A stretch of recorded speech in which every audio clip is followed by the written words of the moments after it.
Thank you, Angela. Just after 8:20 here on August the 12th, this is the Calgary Eyeopener on CBC Radio 1. A Drumheller documentary called The Last Howl is getting plenty of attention. It's the story of two brothers and their close relationships with the wolves they rescued. We found out about hunt farms. We thought we'd actually take two wolves from that system and give them the best life we could. That's from the trailer of The Last Howl. The documentary won 2 awards at the World Film Festival in Cannes for Best Wildlife Film and Best Director for Documentary Feature.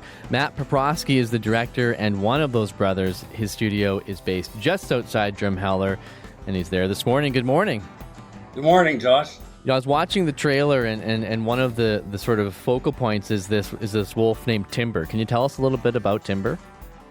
Well, Timber is just one of those amazing animals. They're all amazing, but this particular wolf we rescued from a hunt farm, as you mentioned in the previous recording, where they raise wolves to kill them for money, because it's an extension of fur farming.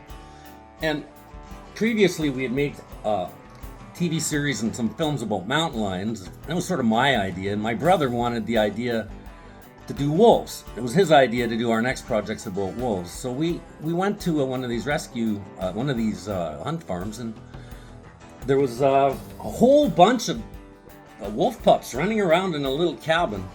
And anyway, I picked one to try and get him out of there so we could give him a good life.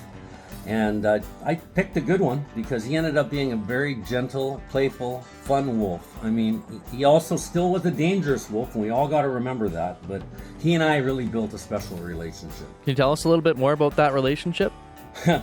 Well, you know, when you get a young animal, if you get them before their eyes open, they'll think you're one of them. So what happens is you end up bonding with it as a parent or as a brother, maybe more as a parent. And maybe only 2 or 3 humans can do that with a wild animal. And I think it's important so that later on in life we can handle him with vets. But from the very beginning, he was very playful, very mischievous. We had to keep him indoors the first few months. He would terrorize us and chew and bite everything until we could get him outside with another wolf. But he just bonded with us immediately. And, you know, in his lifetime, he lost 2 of his mates to cancer. And he'd get really, really sad. But because his mates weren't around to steal his attention all the time, he'd give it to me, and we'd end up laying around and playing like he was a big dog. He was so lonely. And then we'd get another wolf, and he'd turn into his big, tough self again. Right back to being a wolf. I mean, you know, when you're watching the trailer, it feels like there's a bunch of meanings to the sort of last howl, a term, and there's a part of it where things take a long time to make this documentary, 20 years. Can you get into that a little bit, why it took so long? Yeah, well, at the very beginning, we had high hopes, my brother and I, when we were working on this, to let our future work evolve. We had a TV series called Wildlife Wranglers, and we wanted to make, you know, more seasons of our series and some specials. And my brother, unfortunately, had a brain aneurysm, and he got paralyzed. And that was the first of many struggling kind of roadblocks that came in my way over the years, from, you know, money issues and COVID and, you know, .com era and relationships, people dying. I just couldn't finish this film until last year. I got an eye-opening experience. My old wolf was getting old and kind of ill, and my brother, who's been in a care home for all these years, has almost died a few times too. And I realized we'd never get to see each other again, so we needed to have a last howl. So on the surface, that's what this film was about, was us having a reunion at the end, because we started this project together. And my brother came out in his wheelchair and helped us finish this film. And perhaps that's the most redeeming thing about this project, is not only in the film did we see somebody with a disability do something constructive and important and inspirational, but it's carried over into his personal life. And right now, his years of sitting in a care home have diminished, and he's become, you know, a fuller human again. He's got a purpose, and he's excited, and he can't wait to get out on the red carpet this fall and see it in the movie theater. And so it's really neat to see my brother come back to life too. Yeah, I mean, then that's coming up. That red carpet's not far away as the two of you build that anticipation, and there has been, you know, these awards coming in before it comes out. There's this hype is building there. What's that whole process been like for you and your brother? Well, it's happened really quickly because we just finished the film and we threw it in some awards as fast as possible before deadlines, and as well we sent it into some festivals. Well, we heard back from the awards already, mind-blowing, some awards from cons, and now, we just also won a special jury award from the Los Angeles Film Awards this week. So yeah, we're building the laurels and we're excited about showing it to people. We plan on having a screening in Drumheller, hopefully, and in Calgary, maybe Edmonton, and maybe festivals all over the world. So it just depends how much people like the film as they see it and as it comes out, and how they respond to what we've done so far in the marketing of it. As people do start to see it, what do you want them to learn from it?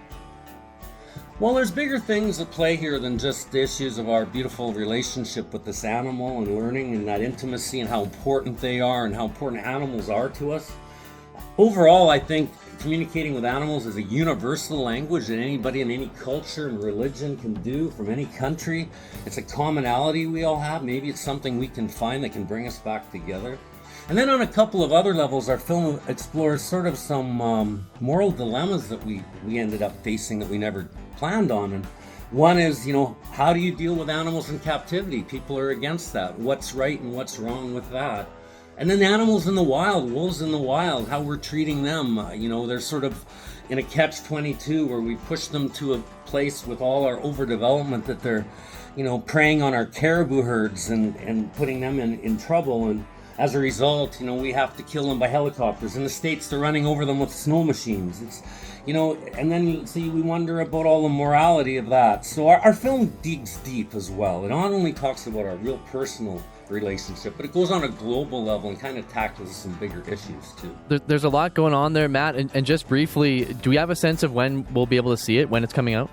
Well, right now, if anybody wants to see what it's all about, see the trailer and all the information, it's at our new website, thelasthowlmovie.com.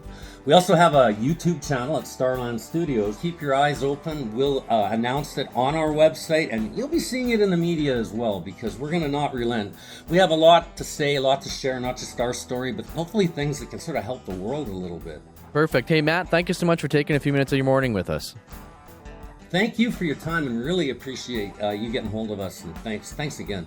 That's Matt Poprosky, who's based just outside of Drumheller. He's the director of the documentary The Last Howl. And again, that website, as I mentioned, to check out once we have some dates, lasthowlmovie.com.